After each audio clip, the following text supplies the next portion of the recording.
¿Cómo están? Muy buenas tardes, bienvenidas, bienvenidos a Política en Vivo en Radio Universidad de Chile para este día viernes 20 ya de abril. Estamos por supuesto en directo por la radio como todos los días y mañana a mediodía en la tardecita nos va a encontrar en nuestro streaming del diario electrónico cuando se ponga ahí este foro que vamos a conversar, esta conversación que vamos a tener con dos de nuestros panelistas más connotados, permanentes y don Tomás Duval, cientista político, académico. Tomás, bienvenido. Muy buenas tardes, muchas gracias. Como siempre. Francisco Esteve, historiador, director del Museo de la Memoria. Don Francisco, mucho gusto saludarlo. Muchas gracias. ¿Cómo han estado, queridos amigos? Muy bien, muy bien. Contento de estar en el programa, Contento. echando de menos el componente de género, pero... Pero ya habrá una equiparación. Sí, no, sí, y venía una chiquilla del Partido Poder, del Frente Amplio, tuvo un problema de última hora, Bárbara Castillo, sí. y nos avisó que lamentablemente tuvo un problema familiar que no le impidió llegar. Pero así que esto de que seamos... Pero somos tres hombres muy hermosos, jóvenes. Abiertos de criterio. Por supuesto. Oye, esta última... Bueno, llevamos un mes y medio más o menos gobierno. Más o menos, sí. Yo tengo la sensación que llevamos mucho tiempo, que ha sido muy intenso este tiempo. No, pero han pasado muchísimas cosas, desde la Haya, que inicia algo. Después el tema el tema del Tribunal Constitucional con el lucro en la educación, el tema del VIH, el tema del cambio del reglamento en el aborto, en la ley de aborto, en fin, etcétera, las comisiones, inmigraciones, etcétera. Pero yo les quería proponer que partiéramos por un par de cosas que han ocurrido recién ayer o anteayer y que tienen que ver con declaraciones fundamentalmente. Y como el lenguaje siempre es tan importante. Uno es, partamos por la menos importante para ir a la de más densidad política, a mi juicio. Ustedes pueden tener una opinión distinta, por cierto. La primera es la del obispo Esati, que ahora deja caer de la torre en Telwen a barro y ojalá no rebote, digamos. Y la otra tiene que ver con el diputado Urrutia y todo lo que suscitó, que yo creo que tiene una densidad política distinta porque tiene que ver con un mundo. Pero No, y te falta la del ministro de Educación. tienes razón, Bueno, claro. tienes razón. La tercera declaración. Ha sido una semana de declaraciones. Pero lo de Sati, solo para decirlo a mí, yo ayer hice una comparación aquí mismo en la radio, a propósito de las declaraciones de Sati, de sus declaraciones con su peinado. Porque si ustedes se fijan, Sati es pelado, sí, pero se deja crecer unos pelos largos para irse tapando la pelada en un parrón ominoso y horrible, que quiere ocultar una verdad evidente y que es pelado como un melón. Y que sus declaraciones se parecen mucho a eso, a intentar ahora dejar caer a Barro, a quien protegieron durante todo este tiempo, y además decir de que si al Papa le informaron mal, quizás quiénes serán, porque ellos le habrían dicho la verdad siempre, pero nadie se la dijo. En fin, no sé qué les parece, si es que vale la pena darle alguna vuelta más. Tomás Duval. A mí me parece unas declaraciones muy fuera de contexto de lo que vive la Iglesia, digamos. Porque lo que intenta hacer es buscar un chivo expiatorio para limpiar la imagen del resto. Esa es mi impresión, digamos. Él está culpando a Barros y hoy día Barros dice que está enfermo. Esa lógica ya la conocemos. Claro, ahora pide que recen por él. Muy antiguo, ¿no es cierto? Lo que Sati está haciendo, está buscando un chivo expiatorio y que ese chivo expiatorio sea las culpas de todo. Yo creo que ese es un error manifiesto de parte de la jerarquía de la Iglesia Católica en Chile, por lo menos. Porque aquí el problema es mucho más de fondo y no es solamente el obispo Barros, sino que hay incluso distintas congregaciones donde los abusos ya están investigados y en algunos casos sancionados. Entonces, intentar limpiar una imagen vía chivo expiatorio me parece una actitud pueril, más bien pueril de parte de un arzobispo de Santiago. Creo que esa no es la actitud y él ha sido parte también del problema. Si también algunos de sus críticos o denunciantes apuntan, claro, al anterior, a Errázuriz, pero a Errázuriz muy fuerte, muy central, pero también a Esati. Entonces, esto de tratar de sacar el tema, yo creo que es la peor solución en la vida, de buscar el chivo expiatorio con una lógica muy política y en un problema que es mucho más grande, mucho más sensible, y donde el Papa ha dicho claramente que alguien le mintió o le mintieron derechamente, y los encargados de las relaciones del diplomático, bueno, es esa conferencia episcopal quien encabeza el arzobispado de Santiago y también el nuncio. Ahora, si las informaciones fueron ciertas o no. La verdad es que uno también en el Papa encuentra contradicciones, porque hay una carta del año 2015 donde niega mucho de todas las cosas, digamos, que es muy distinta a la actual. Bueno, hay que valorar el cambio. Yo creo que en eso hay que tener un sentido y poder valorar ese cambio que tuvo por lo menos el Papa Francisco en esa actitud. Pero respecto a las declaraciones de Sati, yo creo que la Iglesia no está entendiendo cuál es el real problema que tiene, digamos. Creo que ese es el punto de fondo y que las soluciones vienen por otra vía. Es evidente que la búsqueda de un chivo expiatorio, eso no tiene sentido. O sea, que incluso han habido otros sacerdotes que también están inculpados. No hay que nombrarlos a todos, pero efectivamente hay algunos. Y eso requiere de que la Iglesia se abra, se reconstruya sobre una verdad muy distinta y sobre una lógica diferente a la cual está hoy día inserta en Chile. Francisco Esteves.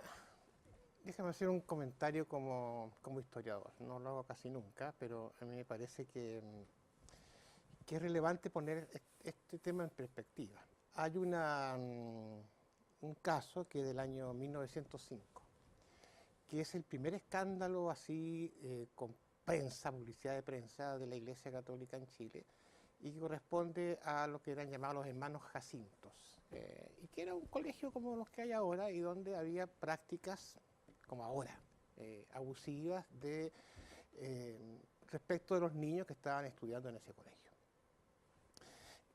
Quien hizo la denuncia, y la hizo con una gran fuerza y coherencia, fue un diario liberal de esa época, La Ley. Y lo que quiero decir es que han pasado 100 años, un poco más, y el tema, claro, reaparece. Lo que te dice esto es que este es un tema más bien estructural. O sea, no es algo episódico, no es algo que ahora recién nos hayamos dado cuenta de que algo no está funcionando bien con la Iglesia y con la jerarquía eclesiástica en este aspecto.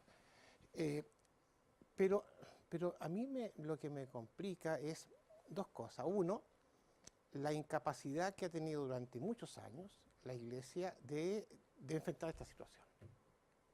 Muchos años, o sea, no es de ahora, son muchos años. Y segundo, también yo encuentro una cierta incapacidad del progresismo, en general, del progresismo político en el país, de haberse dado cuenta de esto y de haber enfrentado esto también con más coherencia y consistencia en el tiempo. Mira, para mí el liberalismo del siglo XIX es un liberalismo al que hay que sacar el sombrero, el liberalismo político, porque avanzó enormemente en la separación Iglesia-Estado, en lo que eran los derechos y garantías que las personas tienen, en fin. Pero el liberalismo del siglo XX se hunde. O sea, el liberalismo político, que era el capaz de poder defender, entre otras cosas, la separación entre Iglesia y Estado y haber denunciado este tipo de situaciones que se convierten en permanentes en la Iglesia, ese liberalismo desaparece. Y la Iglesia católica ocupa un rol progresista en el campo económico y social.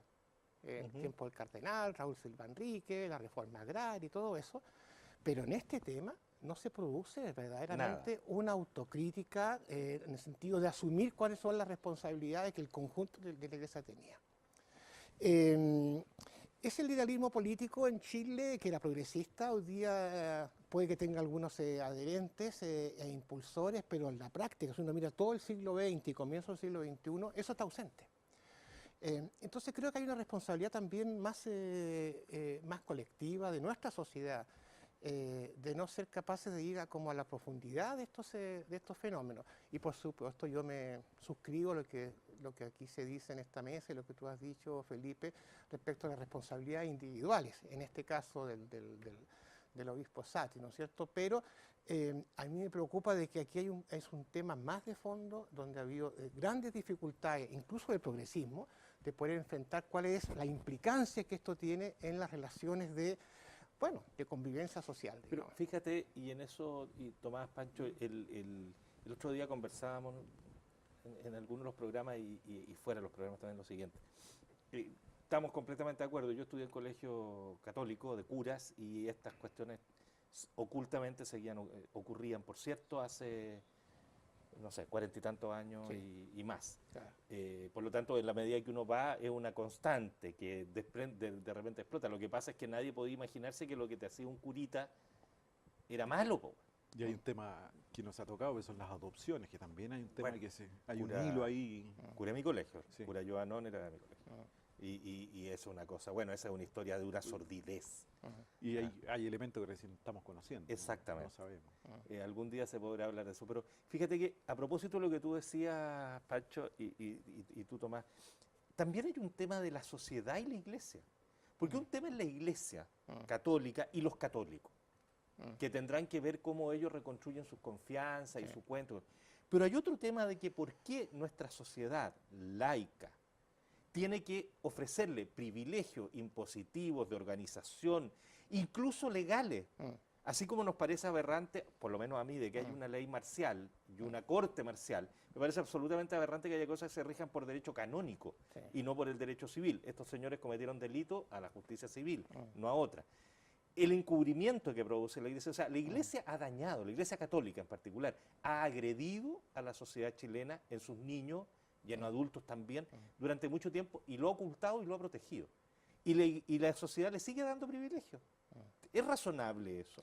¿Cuán laico es nuestro Estado de verdad? No, y eso se advirtió en el Es tema. hora de que lo discutamos, ¿no? Es que la gente cuestionó esto, que hubiera una especie de campaña de financiamiento público para la venida del Papa. O sea, ese tema es un Felizmente tema se empieza a que no discutir. correspondía. Obvio.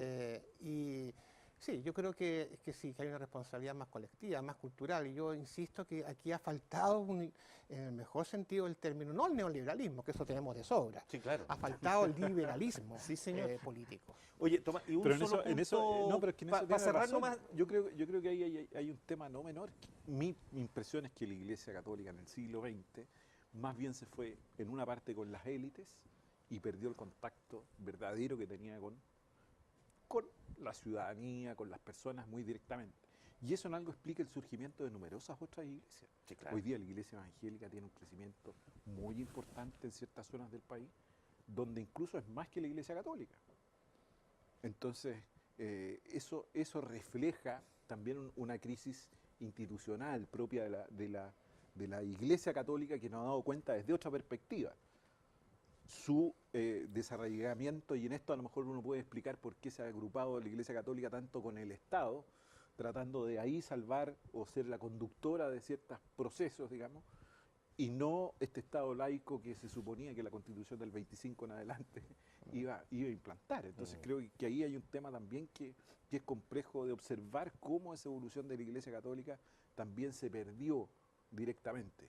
En materia de derechos humanos tiene un gran logro Sí, hacia eso el indudable. finales, y ahí hay un trabajo, pero hay un trabajo Sí. en la base, ¿te fijas? Sí, Con las comunidades, Sí. con los distintos procesos, hay un trabajo ahí en la base. Y eso después como que se pierde, se va en una suerte de élite y pierde ese contacto. Y hoy día tenemos una multiplicidad de iglesias y de credos en Chile muy distinta. Ahora, es evidente, como dice Francisco, no solamente el liberalismo, pero obviamente el liberalismo es un aspecto central para esa división entre el Estado y los diferentes credos religiosos, porque este es un Estado laico.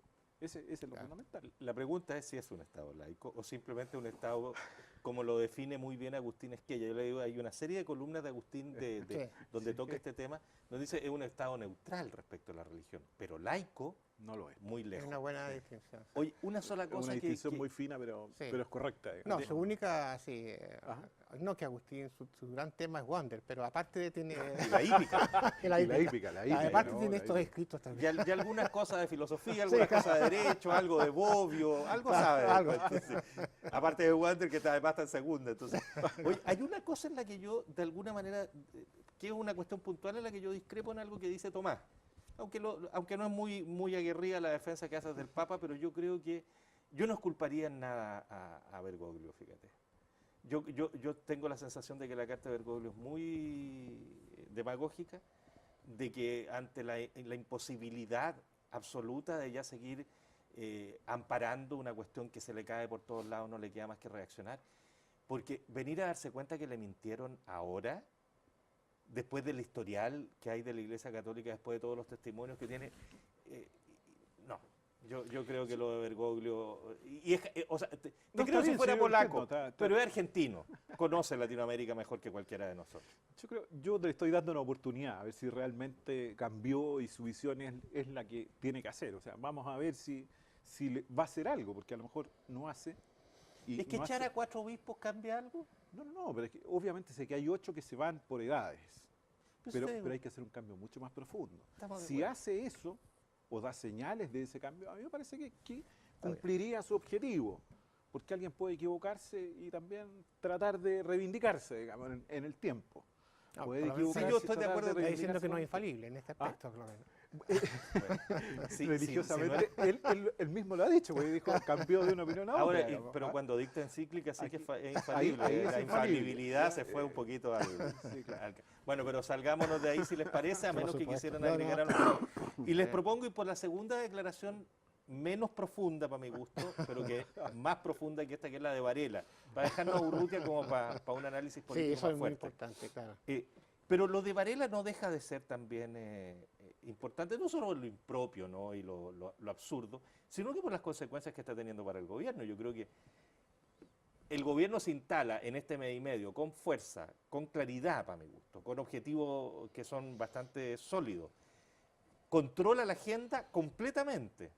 Le pone problemas a la oposición, la desordena más de lo naturalmente desordenada que está, y de repente le aparecen los, como han dicho, los errores no forzados, los disparos en Claro. los pies de Santelices por una parte y de Varela que quiere pasar a la historia, me da la impresión.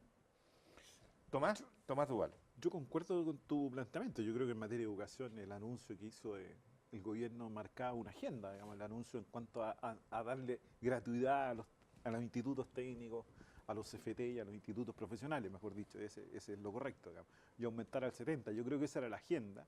Y efectivamente, claro, desde mi impresión, aquí hay un problema comunicacional y también desde la perspectiva de los ministros. Los ministros son un equipo de gobierno y tienen que hablar en parte de la coalición y no sus opiniones personales. Yo creo que Varela sigue hablando como columnista de algún medio de comunicación y dando sus propias opiniones personales. Y nadie le está preguntando eso, sino que está llevando a cabo una política de Estado, que es una cosa muy distinta. Y yo creo que eso ahí cometió un error bastante no forzado, como se dice ahora. Sí valoro que antes estábamos, en el anterior gobierno uno veía al presidente en eso. El presidente ha estado mucho más sensible a esas materias. En el anterior gobierno respecto- Piñera, desde sí, Piñera 1, sí. mucho más sensible en esas materias y claro, obviamente yo creo que la inexperiencia y en parte sus propias opiniones personales en temas tan sensibles como los que dijo de condones con los hijos y otras cosas que mejor ni repetirlas, digamos, o de defensa del lucro en materias Sí. distintas. Es que ese es el tema, yo creo, claro. Pero yo creo Sí. que ahí hay una opinión personal de un ministro que el ministro tiene que ser ministro de Estado, ¿Por qué lo nombraron? Yo no lo logro ser entender. ministro de Estado y no él, un columnista opinando o como estamos haciendo nosotros, opinando sobre la realidad, digamos. Es muy distinta la labor y hay Obvio. que sentarse O sea, mira, de otra distancia. Yo Yo creo que ahí- comparto, ¿ah? Yo comparto con lo que tú Francisco dices Severa. y yo creo que es un desastre. Pero hay una lógica, o sea, él fue nombrado porque tiene un vínculo muy especial con las universidades privadas, o sea, y él tiene en su línea hay una decisión de aliarse con estas universidades privadas y esa es la preocupación que tienen las universidades estatales. O sea, eso es un tema que es así. Esa es la lógica. O sea, no lo pusieron ahí porque es el más fino para hacer las distinciones en este tipo de cosas que se le han preguntado. Lo pusieron ahí porque no tiene reparos en este otro tema que es el tema de fondo. Yo creo que es un ministro que no va a durar mucho, o sea, esa es mi impresión. Porque es verdad lo que dice Tomás, en el sentido de que uno puede considerar que es un paso muy significativo en lo que es hoy día la consolidación de la gratuidad en un 70% respecto de los institutos profesionales. Sin embargo, está este otro mundo, que es el mundo de las universidades. Y en ese mundo es donde tenemos un problema, sobre todo cuando el ministro dice es perfectamente legítimo el lucro en la educación. El lucro en la educación puede ser legítimo cuando tú eres un emprendimiento privado, particular, sin financiamiento público, pero cuando hay financiamiento estatal, evidentemente que eso no es legítimo, porque aquí se ha tomado una opción, que es la opción del no lucro en la educación, y en la educación superior particularmente. Entonces creo que sí, las declaraciones de él que son bueno, la verdad es que la gente la ha tomado con sorna y efectivamente no generan simpatía, sino más bien un rechazo. En el fondo uno no debiera dejarse llevar solamente por esas declaraciones y ocultar el tema de fondo. Y el tema de fondo es este compromiso que él tiene con un tipo de educación ligada al negocio, ligada al empresariado, digamos, que hoy día no es la opción que el país quiere en materia de educación superior. Pero yo creo que no tiene espacio Tomás legal Duval habla. tampoco para hacerlo, Tampoco, claro. Francisco, ahí, porque la ley hoy día es muy clara, o sea, siempre ha estado, pero hoy día ya está muy ratificado en que no se puede lucrar, digamos. Exacto. No se puede lucrar en la educación superior. Comparto con tuyo que hay un tema todavía bastante poco resuelto que tiene que ver con las universidades estatales o Sí. públicas, etcétera, que ahí hay un tema en educación muy fuerte, digamos. Sí. Pero yo creo que efectivamente el lucro ya es inviable debido a todas las condiciones, a las nuevas superintendencias, o sea, la instalación de la nueva ley va a ser importante en esta materia. Yo creo que el ministro tiene poco espacio para ese elemento, digamos, más allá de que pueda hacer una defensa de ciertas instituciones privadas o no, digamos. Pero creo que legalmente no tiene ahí un espacio necesario, digamos. Ahora sí sabemos, ¿no es cierto?, que hay todo un tema con las otras universidades vinculadas a un grupo económico que sí demuestra que tiene lucro y ganancia en Estados Unidos, pero en Chile dice que no, debido a ciertas normas, digamos, que el Servicio de Impuestos Internos le autoriza, que es el grupo laureate, digamos, de algunas Sí. universidades. Entonces, creo que ahí hay un tema no menor, porque está reconociendo lucro en otro país, el mismo grupo que dentro de este país dice no tenerlo. Entonces, ahí hay una contradicción y yo creo que ahí sí el ministerio dice estar investigando, bueno, vamos a tener que esperar esa investigación que sea seria, digamos. Porque eso sí que es importante, porque aquí estamos viendo de que un grupo en el extranjero dice que hay lucro, obtuvo ganancias, ¿sí?, respecto de la educación en Chile, digamos. A lo mejor intervino una fuerza divina y las ganancias se hicieron corpóreas solo una vez que llegaron allá. por Es toda ejemplo. una fórmula jurídica de la ley de Rarísimo, inversiones, sí, de po. inversiones extranjeras que está ahí Eso hay que y que investigarlo, tiene evidentemente, la ley de inversiones extranjeras tenía otro sentido, no en materia de educación, claro, pero estos se exacto, adhirieron claro. a ese camino y impuestos internos autorizados. Y Laureate ha sido un poco como el SQM, porque ha ido juntando gente de todos lados para protegerse. O sea, si tú miras los directorios de Laureate, quienes están en la constitución de sus consejos superiores, quienes han sido rectores, Sí. etcétera, tú ves que ahí hay un viejo binominalismo abrazado de la mano de Sí, claro. Gloria Laureate Forever. Exactamente, Es sí, una cosa evidente en ese sentido. Les propongo que hagamos una pausa Muy bien. y nos metemos en los otros temas a la vuelta. Pausa en Política en Vivo y ya seguimos conversando.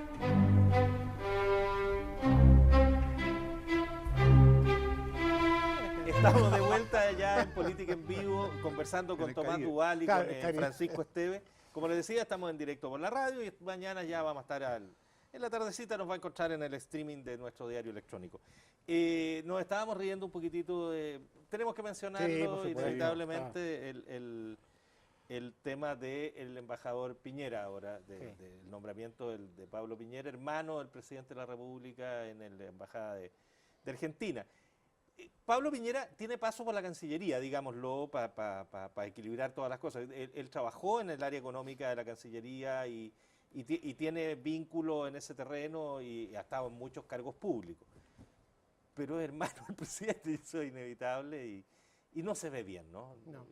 A mí O sea, mira, no me gusta decirlo, Yo creo que pero hay es un así. tema de fondo también en la Cancillería. Yo creo que con este nombramiento de la Cancillería hay un poco de improvisación, porque producto que el presidente tiene una gira programada en Argentina y Brasil, nombra ayer ¿A quién nombró en Brasil? Oye? a Schmidt, que fue subsecretario anteriormente. Fernando. A Fernando Schmidt. Ah, pero que compañero. conmigo. ¿Ah, sí? Y entonces yo creo que Soy amigo que de los ahí dos. hay un poquitito de improvisación, porque si el presidente hubiera tenido una gira a Europa, entonces tendríamos que estar hablando de los embajadores que hubiera nombrado en Europa. Yo creo que ahí también hay en la Cancillería un tema. Ya pasó la Haya está ahí, pero hay que preocuparse también de qué embajadores este gobierno va a tener. Ahora, evidentemente los méritos personales de Pablo Piñera, yo creo que nadie puede ir en contra de su persona y sus méritos personales. Pero yo creo que un presidente de la República no puede, bajo ninguna circunstancia, nombrar a un hermano como embajador en un país vecino, tan importante como es Argentina. Ahora, porque el día de mañana uno podría decir, mire, si las relaciones entonces con Bolivia son mayores, vamos a tener que llevar no sé, al hijo del presidente, nombrarlo embajador.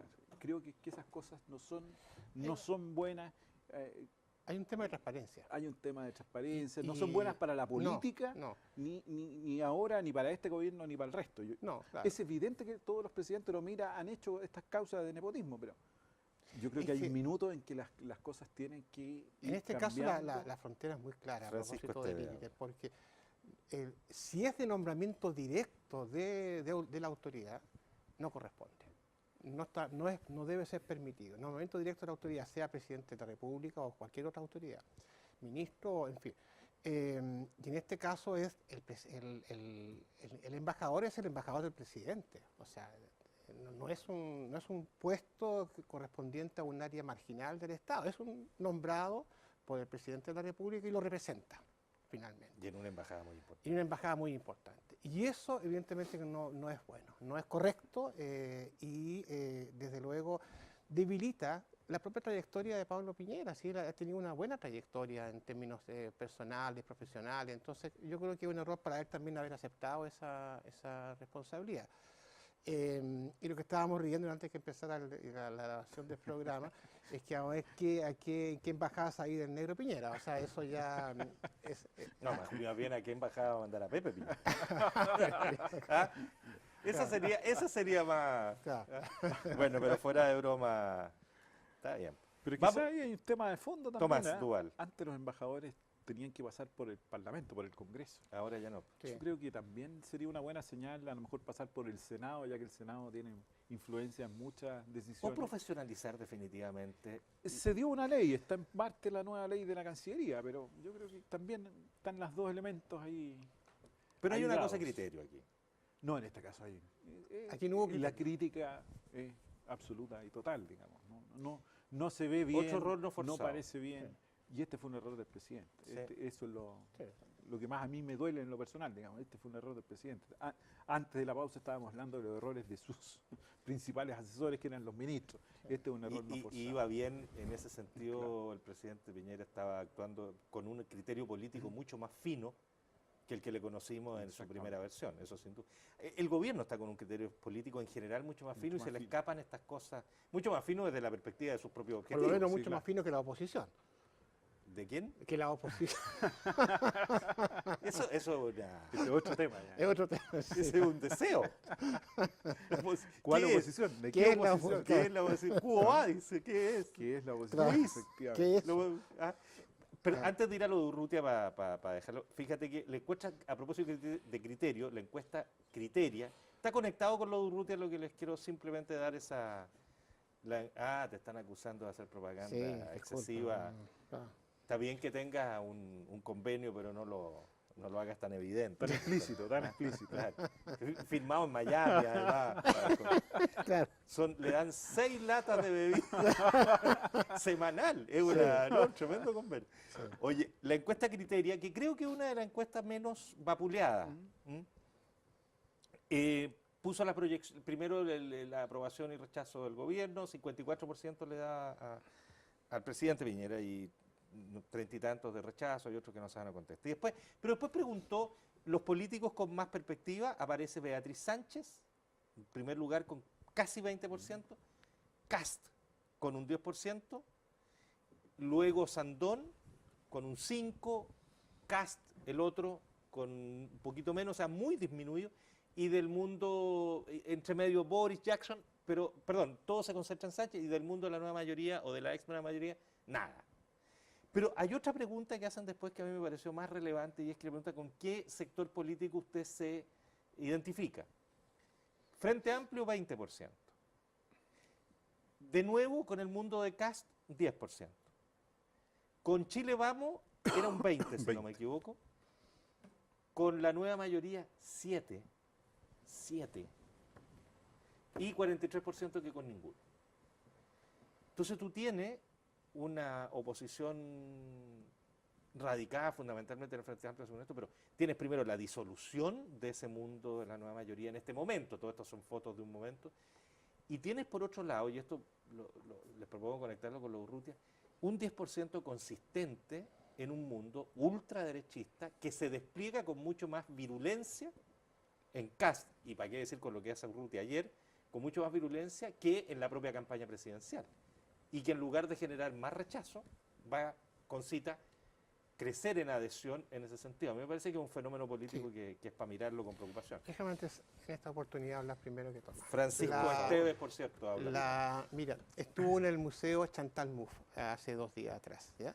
Interesantísima visita. Y que ella es una experta, para ustedes saben bien, pero para quienes nos están viendo también, es una experta en populismo, ¿ya? El populismo europeo, pero tiene igual relación. Digamos que es una cientista política y filósofa belga. Exactamente, que es muy influyente en los grupos emergentes como Podemos y otros en Europa. Efectivamente. Y acá también influye. Ella y su marido que falleció hace poco. Laclau, exactamente. Laclau. Ahora bien, ¿qué es lo que de esa visita, pero también de lo que uno puede ver?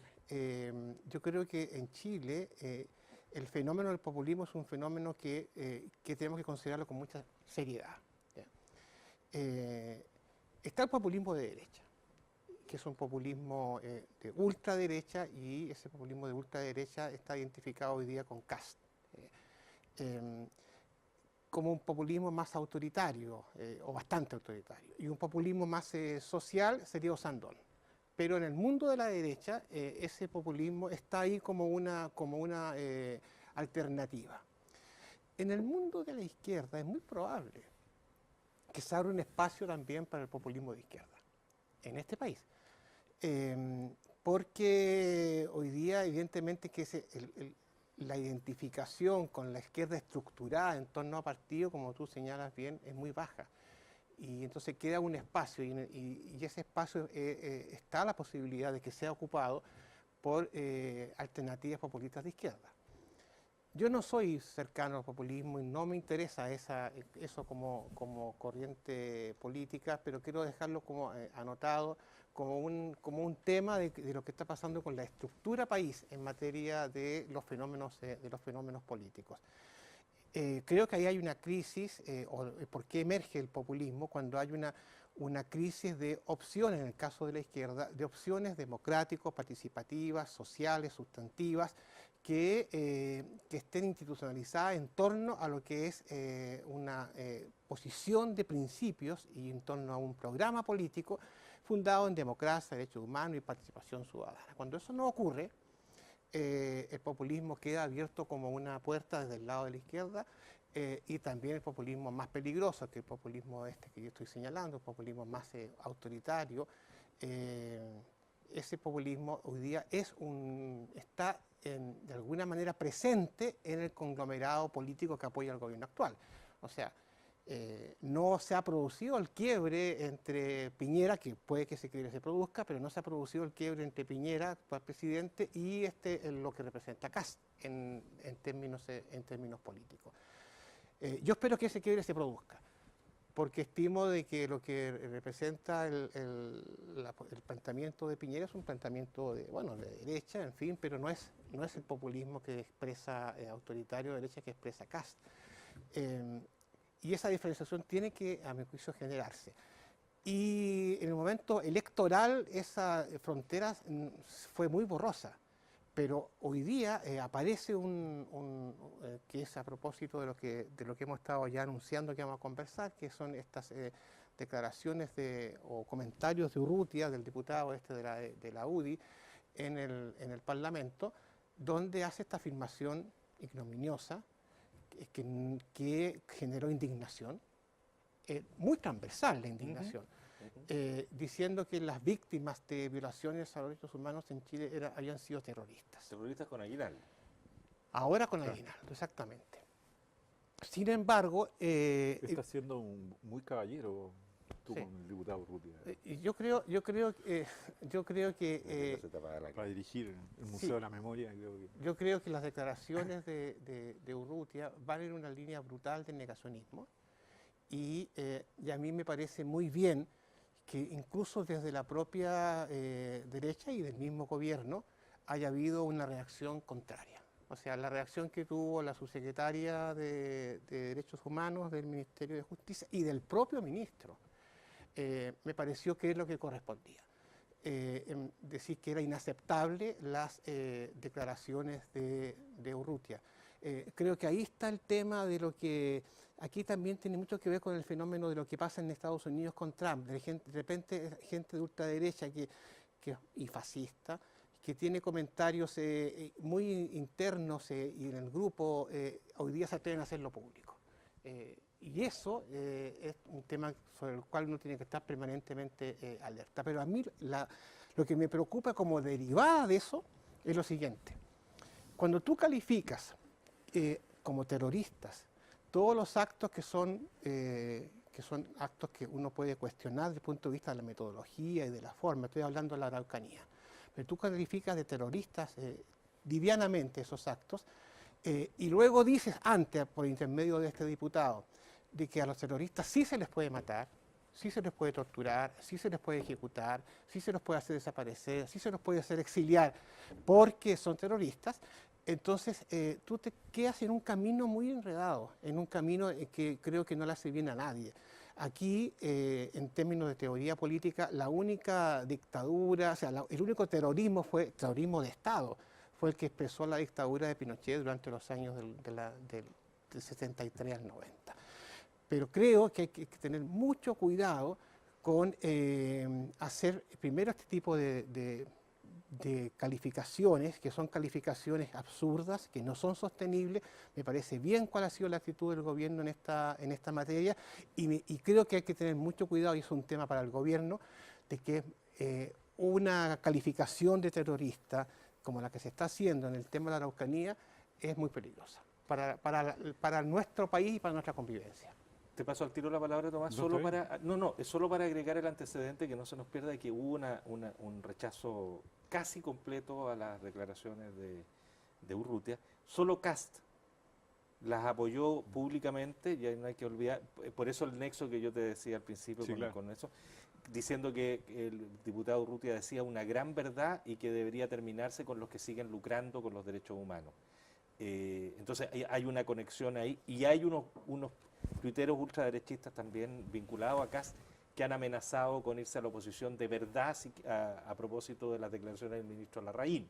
Ya. Entonces hay un bloque ahí que se expresa no solo en el exabrupto Urrutia, sino que hay algo más detrás, ese es en ese punto, ¿no? Que no es el gobierno, obviamente. No, efectivamente. Tomás Duval. Ahora, yo concuerdo con mucho de lo que dice Francisco. Y el tema de fondo ahí es, como dice Francisco, es el populismo, efectivamente, pero acá también hay un cierto sector de la izquierda, por decirlo de alguna manera, que le está haciendo un juego. O sea, están en este juego casi morboso, en el cual los extremos y estos extremos empiezan a dialogar con un lenguaje que, ahí yo concuerdo plenamente con Francisco, con un lenguaje que en muchas materias incita a la violencia. O sea, el levantarse y pegar y golpear va a ser un paso muy pronto en estos grupos, digamos. Y si uno mira experiencias hacia atrás en nuestro propio país, hemos tenido malas experiencias con esos grupos que han aparecido durante ciertos tiempos, digamos.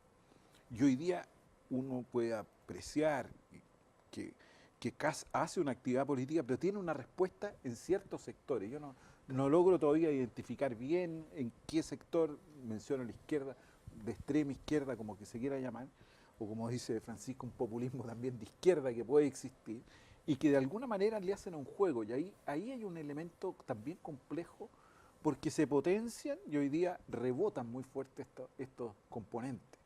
Ahora, efectivamente, como sector político tenemos un problema de fondo, como derecha. Ese 10% que tú, según la encuesta, digamos, que está ahí, espero que no responda plenamente a ese populismo, pero la figura de Kast sí está centrada en esa evaluación. ¿Por qué? Porque puede ser muy complejo en un gobierno que recién se inicia, menos mal que no tiene representación parlamentaria, porque si no sería muy complejo. Sería mucho peor. Claro. Mucho peor. Pero vi que asistieron al acto de ayer 2 o 3 parlamentarios de la UDI, digamos. Sí. Entonces, esta cosa uno sabe dónde comienza, pero a veces es difícil decir dónde termina. Entonces yo veo que la complejidad para nuestros sectores es efectivamente que está naciendo y ha nacido, porque ya oficialmente, un grupo que tiene estas características populistas y que está jugando en una vereda muy distinta a lo que hace el gobierno y logrando una adhesión que parece preocupante. Ahora, yo espero que eso no vaya en aumento en la medida que el gobierno y el resto de la ciudadanía los vaya aislando. Pero hay elementos, evidentemente, que pueden ser muy complejos en el lenguaje. Pensemos con los inmigrantes, por ejemplo. La dureza en el tema de los inmigrantes es más allá de lo razonable. Eso puede provocar elementos racistas y de otra naturaleza que no están básicamente en el ADN, digamos. Y una desconexión brutal porque uno a la ciudadanía la percibe recibiendo a los inmigrantes de una manera muy distinta a lo que algunas declaraciones de ciertos grupos lo hacen. Entonces, efectivamente ahí hay que irse con mucho cuidado y yo creo que es una complejidad política para el gobierno. No tiene representación parlamentaria, eso es un alivio, pero efectivamente puede tener una presión política en ciertos minutos. O sea, la tiene en Urrutia y en otros, pero como tal, digamos. Sí, claro. Expresada como tal, Sí. puede adherir ciertas adhesiones. Claro. Y efectivamente eso, y además está destruyendo un partido de gobierno que es la UDI, porque ahí donde está comiendo, efectivamente, comiendo entre comillas, por favor, en el lenguaje, ya que hablamos del ministro, del ministro aquel, efectivamente le está haciendo un daño enorme a un partido de gobierno que es la UDI, porque está permanentemente actuando sobre su base política. Y cuando uno ve parlamentarios asistiendo al acto de proclamación de este movimiento, bueno, hay una preocupación. Aquí la UDI a lo mejor puede escindirse producto de este surgimiento. Yo creo que Urrutia se sentiría mucho más cómodo, por ejemplo, en un movimiento con Kast, Sí. que en la propia UDI, donde ayer tuvo rechazo también bastante fuerte, Belolio, Melero, casi institucionalmente la UDI, no llegó a eso, pero tuvo rechazos muy potentes, ¿no?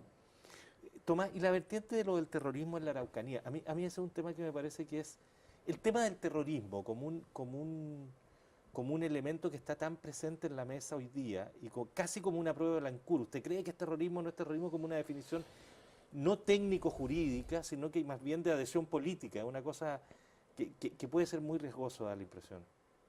No sé cómo lo ves tú en ese sentido. Sí, yo entiendo que en la Araucanía no diría que hay terrorismo en la Araucanía, sería una exageración. Violencia hay, sin duda. Hay violencia. Podrán haber ciertos actos que podrían tener características de terroristas. O sea, quemar iglesias, yo creo que eso tiene algo, por decir un elemento, ya que estábamos hablando anterior del Estado laico, no laico, pero quemar iglesias, eso puede tener un componente terrorista, de cierta manera. Habría que probarlo, ¿no? Sí, Aquí habría porque que tampoco probarlo. hay víctimas. Está bien. Pero habría que probarlo. Pero es Podría ser un vandalismo, acto, en fin, pero... puede ser pero puede ser sí. terrorismo, un acto que Pero yo amedrenta a no- un grupo, ¿sí? A un grupo que cualquiera sea la iglesia, en este caso no son católicas, son de otra, Evangélica. son evangélicas. Entonces, podríamos tener, pero uno tampoco puede hablar de un terrorismo completo en la Araucanía. Y la solución no pasa ni por la seguridad ni por mayores elementos de violencia en la zona. Pasa por un tema social, cultural y político que hay que abordar en la Araucanía. Sí. Mi impresión es que el presidente Piñera tiene esa opción. Ha anunciado que se va a ir con sus ministros a la Araucanía, ya no con el ministro del Interior, no con, llamemos, la fuerza pública, digamos, buscando otro tipo de acercamiento, porque creo que es la manera de empezar a dialogar en un proceso que es complejo. Fíjate que el ministro Tampoco hay que Moreno, pedir resultados inmediatos. No. Pero el ministro Moreno, hay como dos manos ahí que yo creo que están un poquito en pugna, me da la impresión en este tema, porque ayer o anteayer Moreno expuso en una de las comisiones de la Cámara de Diputados respecto a la Araucanía, el ministro de Desarrollo Social. Sí. Y hace una exposición de la más descarnada y completa que se puede ver respecto de las condiciones de pobreza y de abandono de sectores muy amplios de esa zona. Y por lo tanto la necesidad de impulsar un plan muy potente de reescolarización, de emprendimiento, de mejoramiento de condiciones vitales, etcétera. Que parece ser un camino que no se había explorado y que nadie lo había planteado con la crudeza con que lo plantea Moreno. y que tiene que es una mano, es decir, mira, aquí hay que hacerse cargo de una situación socioeconómica, cultural, etcétera.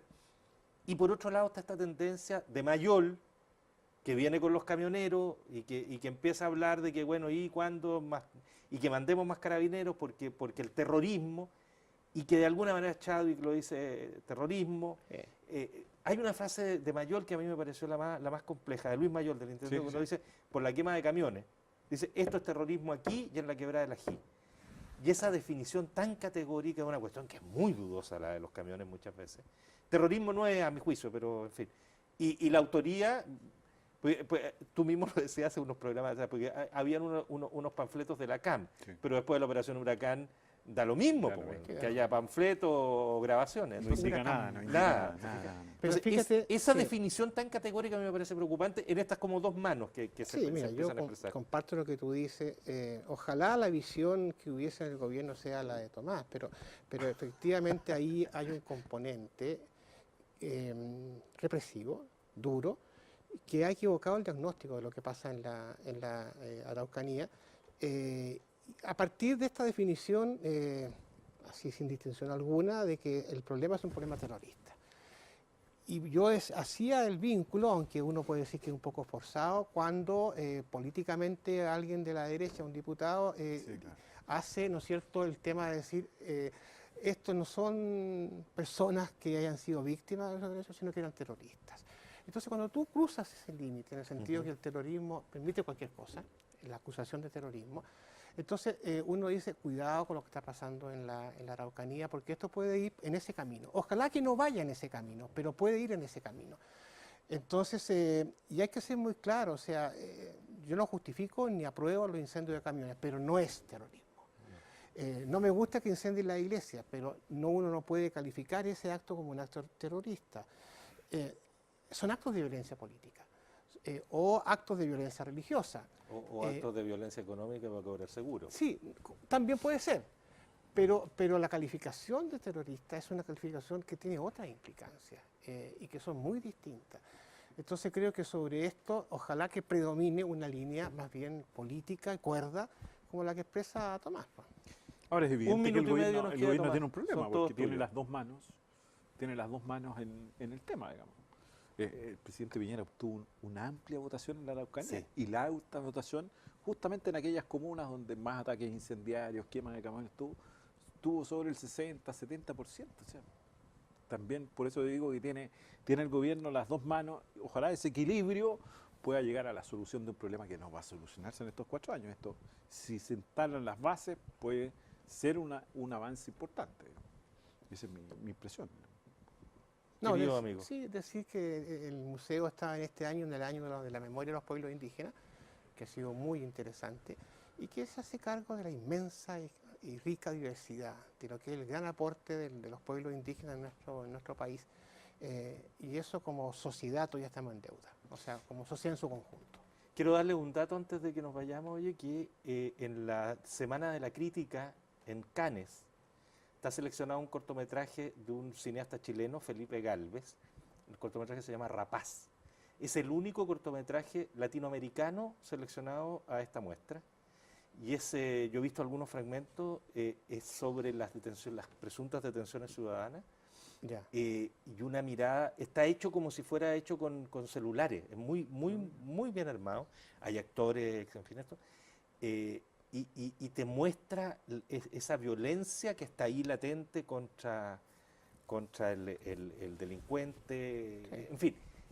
Lo recomiendo, si alguien lo puede encontrar y ver, Rapaz, y alegrarnos, por cierto, de que Sí, por supuesto. el único sea Felipe Gálvez, chileno, cineasta muy joven, 34, 35 años debe tener Felipe, y está en Cannes como el único latinoamericano en cortos. Don Francisco Esteves, Bueno, muchas muchas gracias por como la invitación. siempre. Tomás Duval, muchas gracias, encantado de haber compartido el programa con ustedes. Nos vamos, que tengan un muy buen fin de semana. Agradecer a R2 TV de Antofagasta la gentileza de reproducir nuestros programas. Nos encontramos el lunes. Muchas gracias, buenas tardes.